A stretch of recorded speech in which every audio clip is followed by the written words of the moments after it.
General Bajwa साहब ने खिताब किया है, अपना आखिरी खिताब। जनरल साहब ने क्लेम किया कि उनके इदारे का सियासत से कोई ताल्लुक नहीं है। मैं आप लोगों से इससे पहले मिला हूं कभी? नहीं मिला ना? आपसे पूछ लेते हैं, क्या आपको लगता है कि जनरल साहब जो कह रहे हैं, general Qamar Javed Bajwa army chief Pakistan, कि उनके इदारे का सियासत से कोई ताल्लुक नहीं है, ये बात ठीक है? चलो जनरल साहब को भी दिखाते हैं ना। जनरल साहब देखें, उधर मोड़ो कैमरा, दिखाओ, मोड़ो कैमरे उधर। जिन लोगों को लगता है कि जनरल कमर जावेद बाजवा ने कहा कि सियासत से फौज का कोई ताल्लुक नहीं है, ये बात ठीक है, वो जरा हाथ खड़ा करें। ठीक है। अब जिनको लगता है कि फौज सियासत में रोल प्ले कर रही है, वो हाथ खड़ा करें।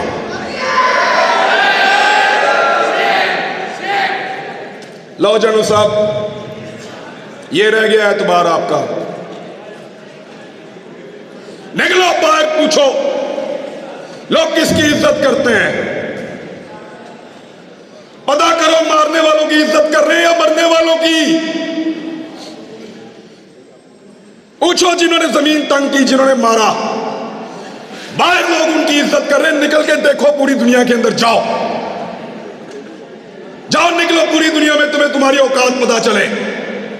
लोग तुमसे प्यार करते हैं या जान देने वाले अरशद शरीफ से प्यार करते हैं? पूछो जाके, आईना नजर आएगा, औकात पता चलेगी। जान से ही मार दिया। इस मुल्क को उसके लिए इन्होंने जहन्नुम बनाया था। साबिर शाकिर के लिए जहन्नुम बनाया था। सबको परेशान किया है। हमारे खानदानों तक को हरासा किया गया है, क्योंकि हम अकेले अकेले लड़ रहे थे। सबको लड़ना पड़ेगा। तुम्हें सिर्फ मारना आता है, तुमने सिर्फ मारना सीखा है। हमें मरने के अलावा भी बहुत कुछ आता है, और वो हम करके दिखाएंगे इंशाअल्लाह।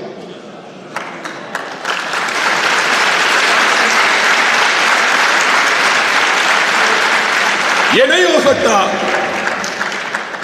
कि तुम बंद कमरों के अंदर फैसले करो कि मुझे उसकी शक्ल पसंद नहीं है, वो मेरी बात नहीं सुनता, वो मेरे से ज्यादा मकबूल हो रहा है, वो मेरे मफाद के रास्ते में आ रहा है, वो मुझे ये नहीं दे रहा, वो मेरे कहने के ऊपर ये काम नहीं कर रहा। निकालो इसको, दूसरा लेकर आएंगे। क्यों? तुम्हारे बाप का मुल्क है, हमारा पाकिस्तान।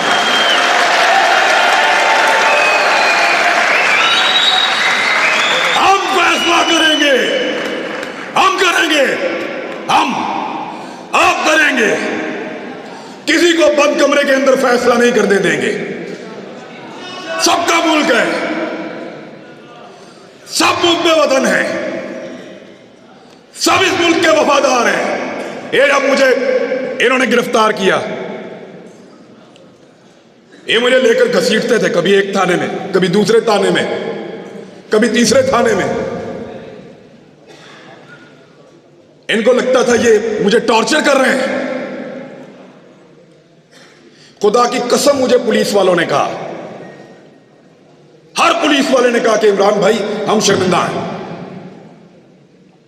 पूरा निजाम जरगबाल बनाया हुआ था। एक आदमी की हमदर्दी इनके साथ नहीं थी। मैंने खुद देखा है। कोई आदमी सामने आकर कहता था, कोई छुप कर आकर कहता था, लेकिन सारे कहते थे तेरे साथ ज्यादती हो रही है।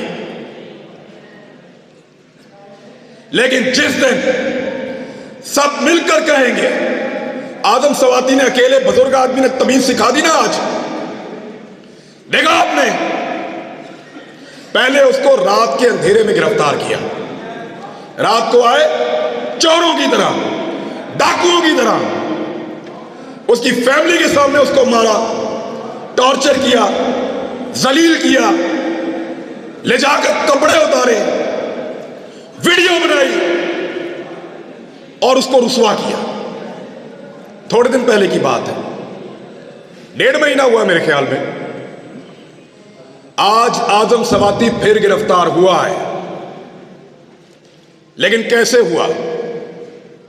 सुबह मजिस्ट्रेट साहब आए, दरवाजा खटखटाया। आजम सवाती साहब घर में हैं? जी हैं। बाहर बुला लीजिए। आजम सवाती साहब बाहर आते हैं और उनको वारंट दिखाया कि हुजूर, आपके खिलाफ कानूनी चाराजोई हुई है, ये वारंट मौजूद है, आपकी गिरफ्तारी करना चाहते हैं। बने ना बंदे ने पुत्र, एक आदमी तमीज सिखा रहा है। सोचो,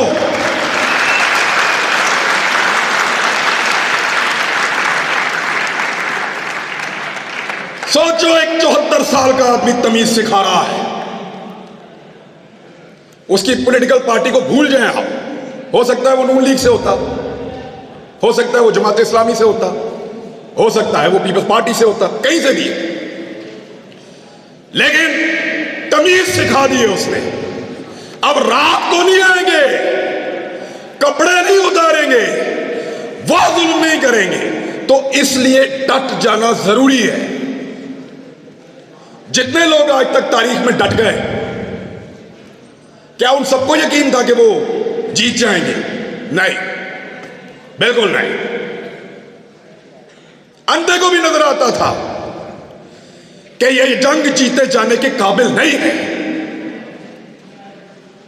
पोरस को पता था कि सिकंदर बहुत ताकतवर है।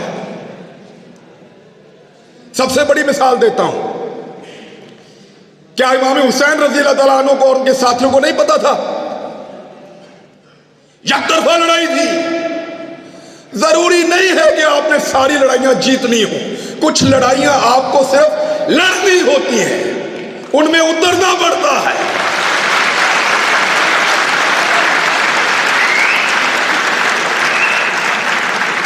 लड़ाई जीतने से मकसद नहीं है, लड़ाई लड़ने वालों में अपना नाम लिखाओ। मैं लड़ा था, मेरी लड़ाई थी, मैं उसके अंदर उतरा, मैं हक पर था।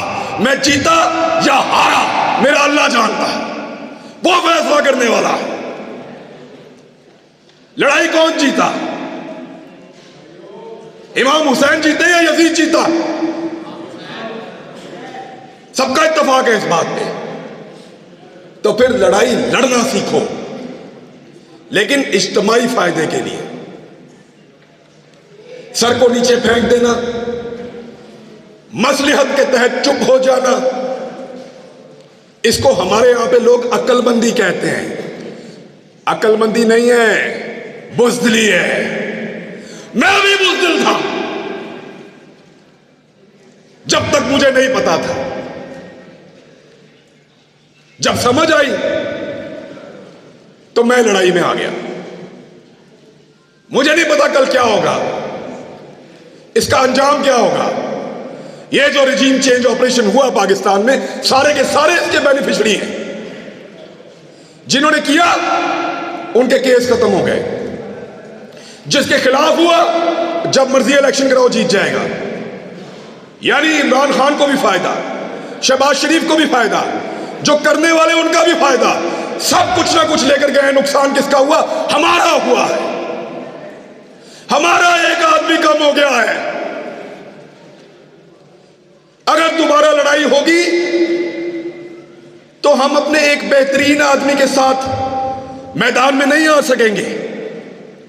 हमारा एक आदमी कम हुआ, अरशद शरीफ। नुकसान तो हमारा हुआ है, फायदा तो सबने उठा लिया है। मेरी आप सबसे गुजारिश कि लड़ाई को लड़ना सीखिए, इस रविश को बदलिए। अगर ये इस्लामी जमहूरिया पाकिस्तान में डेमोक्रेसी है तो फिर सही वाली होनी चाहिए, या तो निजाम को ही बदल दो। ये नहीं हो सकता कि आप दुनिया को पढ़ाएं कि पाकिस्तान में जमहूरियत है और जहां पे आप तमाशा लगाकर रखेंगे, 4 बंदे बैठेंगे और फैसला करेंगे और पूरा का पूरा निजाम बदल देंगे। ये नहीं होने देंगे। कहने को मैं और बहुत कुछ कह सकता हूं, फिर इन लोगों को फोन आएंगे। फिर इनसे पूछेंगे मुंतजिम कौन था।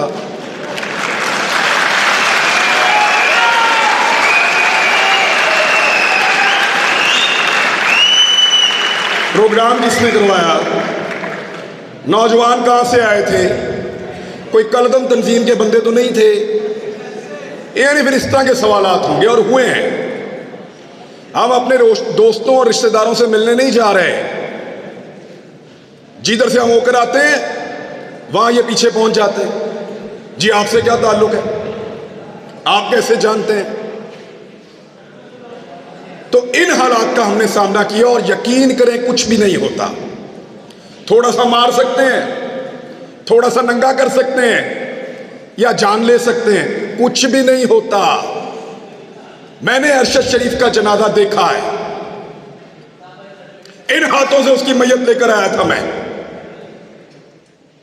खुश नसीब है खुदा की कसम वो भी और उसकी मां भी। अरशद शरीफ को मारने के बाद इन्होंने अगर कोई मौत का डर भी था ना वो भी निकाल दिया है। मारो सबको।